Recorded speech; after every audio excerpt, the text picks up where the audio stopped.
So, ayan yung aking hapunan. Luncheon meat at saka itlog. Ipapalaman natin sa tinapay.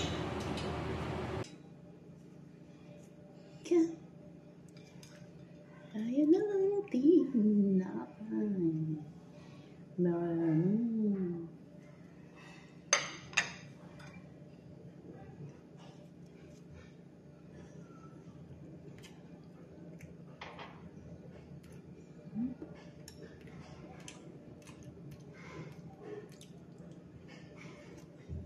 Kayo guys, anong hapunan nyo?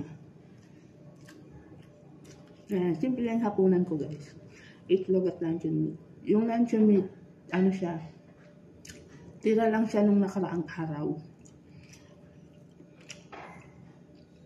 Hindi na ubos.